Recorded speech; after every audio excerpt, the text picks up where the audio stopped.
What's going on, guys? It's Cimoooooooo. So today I'm posing the question, should you buy Duel Power? Now, Duel Power was one of the most hyped sets coming into 2019 because when we first saw the press release at what cards were going to be included in the set, everyone lost their goddamn mind. So today we're going to be covering what is in the full set since we got the spoilers out yesterday and pretty much help you make the decision as to whether or not you might want to invest into this set. But before we get into it, if you haven't already, be sure to subscribe to the channel and hit that notification bell so you guys don't miss a single upload. And if you really love this series or any of the other content that I produce on this channel, consider supporting me on Patreon or becoming a YouTube channel member, because it's thanks to all of my patrons and channel members that I'm able to bring you this content on a daily basis. So if you're interested, hit the join button down below or check out the links in the description. But without further ado, let's go ahead and get right into it. So what is in Duel Power? So pretty much this set, if you've never seen a set like this before, it's kind of like Legendary Collection Kaiba that we got last year, except the composition of the set is a little bit different. So it's a 100 card set and all the cards in the set are ultra rare. So that's kind of also paying like homage to Gold series, except it's not that atrociously ugly Gold rare,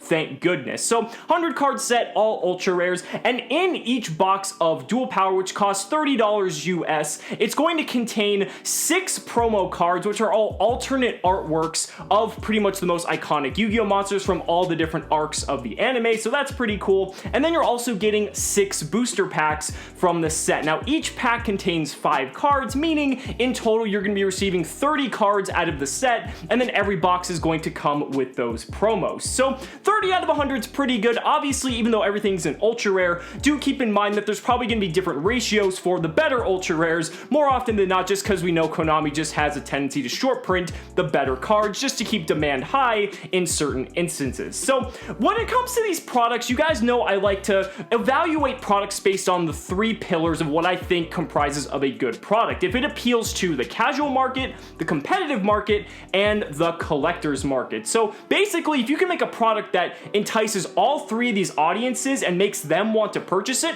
I think you've got a home run. So let's go ahead and evaluate what is in the set. I want to start off by looking at the brand new OCG import cards that we're going to be receiving here in the TCG for the first time. Now, 40 out of the 100 cards in this set are actually brand new for us TCG players. Now, that doesn't mean all of these cards are necessarily good or competitively viable, but they're cards that we have yet to receive, and I think it's cool that we are finally receiving them. Most of these cards are actually cards that are straight out of the anime, and then some of them are actually cards from like Link Vrains Pack 1 or Link Vrains Pack 2 even, and then some of them are also like Jump promos that came out in Japan that we never saw here in the TCG, because remember, they canceled promo cards in Jump subscriptions now, so that's no longer a viable method for us to receive those cards, so we have to kind of get the ones we missed in some other form, and it seems like Duel Power is the way we're going to be getting them. Now, I'm going to go ahead and highlight my favorites here from the OCG imports. Obviously, this is a bit subjective, but there are some cards here I think a lot of people would be overall happy that we are finally receiving in the TCG. So first off, we have the Hieratic Link Monster. Now this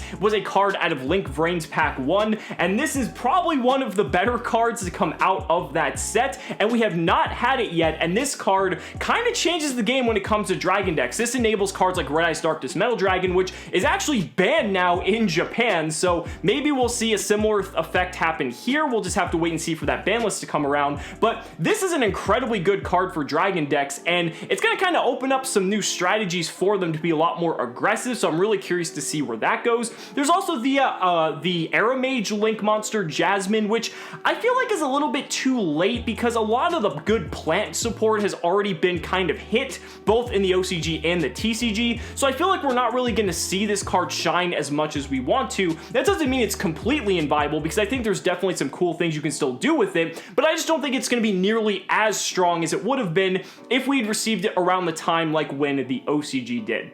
A couple other cards, though, are Righty Driver and Lefty Driver. This is just a cool pair of cards that basically special summon one another out or recur the other one back, so you can pretty much keep doing the same loop of getting 2 monsters onto the field. A good analogy here is that it's kind of like Edia and Eidos from Monarchs, but you're like not solely like using it for tribute fodder. It's just good because like it gets you 2 monsters on the board. One of them's a tuner, so that unlocks some synchro capabilities, and the fact that you can pretty much just constantly recur them, which means you can just keep special summoning them out, gives you like Link 2 fodder, you can do stuff like Nightmare combo, like there's a lot of really cool things you can do with this card, and these cards have seen play at the competitive level in the OCG. So these are two cards you might want to keep your eye on or pick up a playset of while they're cheap, just because they might see competitive play in the future.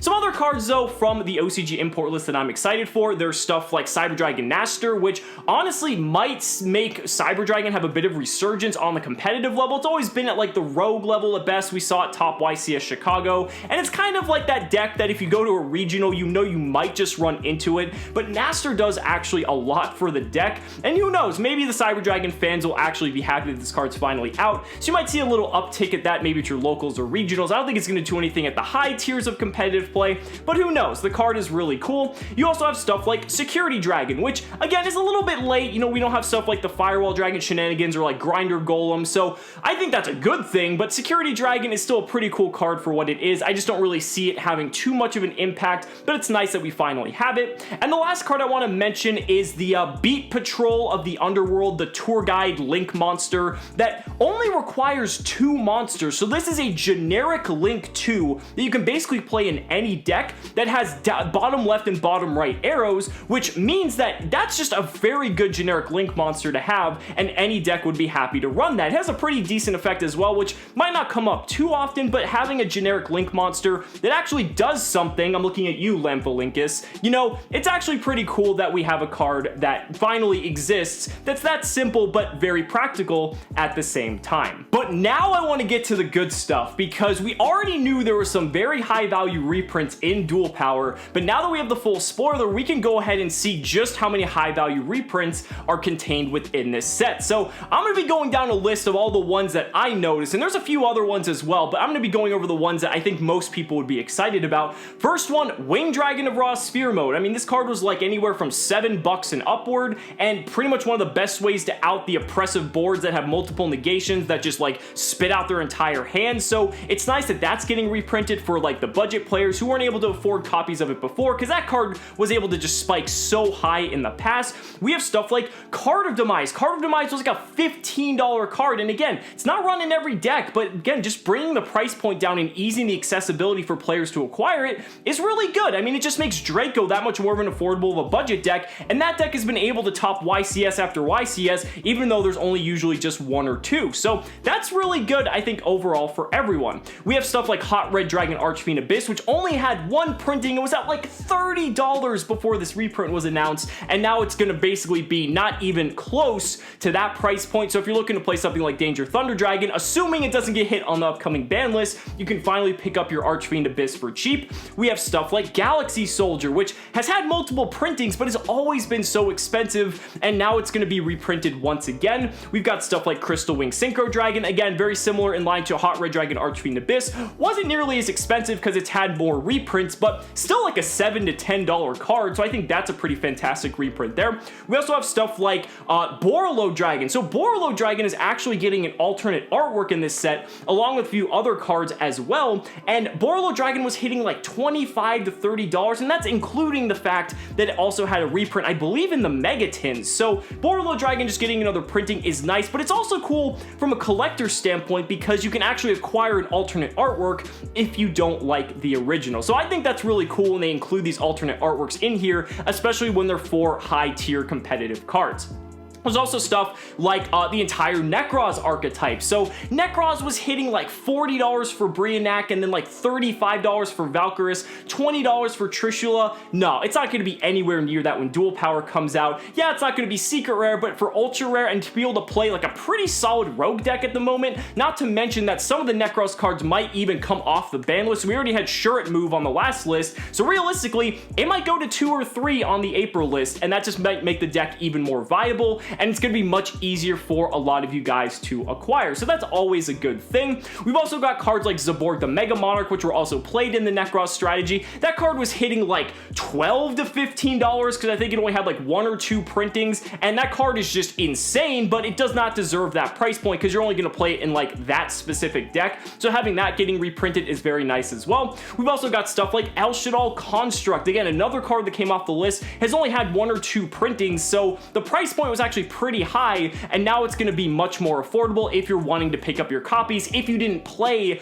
back in the Duelist Alliance era. We've got stuff like Naturia Beast. Did you guys know that every copy of Naturia Beast was like exceeding $10 plus? That's just insane, and only like 1 or 2 decks play that card competitively, so I think that's crazy, even though that card's had like 5 different reprints, but now it's going to have another one and it's going to be even cheaper. So again, just easing that accessibility for players to acquire these cards is definitely a good thing. Wrapping it up though, we have other cards like the Hand Traps. Now these are the heavy hitters. Ghost Reaper and Winter Cherries hasn't been too expensive just because it's had more printings than the rest, but another reprint of that is definitely welcome. Ghost Ogre is like $10 a copy, so that's going to bring the price of that down. Ash Blossom and Joy Springs kind of around the same point, even just for the common coming out of the structure deck. And then Ghost Bell is one of the big ones here, because Ghost Bell was about $35 before this reprint was announced, and now it's going to be much more affordable and easy to attain. And then we have cards like Evenly Matched, which again have had reprints, but now it's going to be even more affordable, pretty much going in at like 20 bucks, 25 bucks before this reprint. And then the card that is going to sell the set,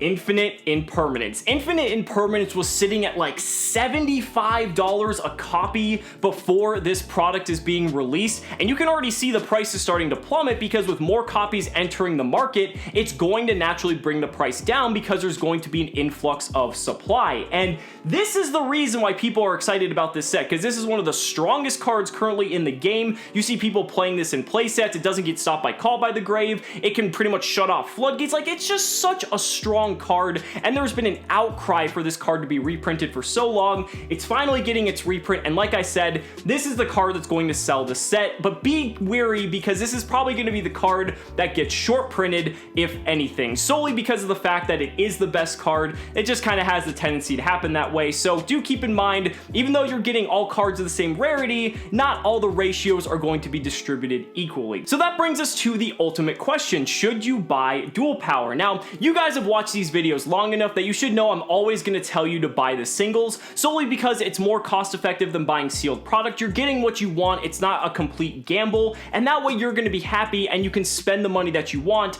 getting the cards that you need. However, the one thing I will say is that Duel Power is definitely one of Konami's better products. It's not perfect by any means, but I don't think any randomized product will be. What I will say about Duel Power is that when it comes to my 3 pillars of how to evaluate a product in terms of appealing to the casual, competitive, and collector market, I feel like Duel Power really hits it out of the park. From the casual standpoint, you've got plenty of cards from the anime and cards that a lot of people are just genuinely excited to get. From the collector standpoint, you've got alternate artworks of cards, you've got just all these different cool collector's value here, and I think that's a really good thing. And from the competitive standpoint, you've got reprints of high value, highly competitive staples that a lot of people are trying to get, but the price barrier has just been too high for them to achieve, so it's helping ease some of these players into the competitive game by reducing the price point because of the influx of supply. So from that perspective, I think this is definitely a solid product, and I wouldn't really say anything bad if you were to purchase it just because of that. I'll definitely be purchasing some to open on the channel for you guys, so might surprise you that I will say I do actually approve of this product for once on the channel. So guys, those are just my thoughts. Let me know down in the comments what you guys think about Duel Power. I'd really love to hear your thoughts. So guys, thank you so much for watching the video. Be sure to like the video as always, subscribe to the channel for more amazing Yu-Gi-Oh content, and if you found this video helpful, consider supporting me on Patreon or becoming a YouTube channel member, because just by showing your support in any way that you can, you're investing in my ability to continue bringing you amazing Yu-Gi-Oh content. So thanks so much again, and we'll see you next time.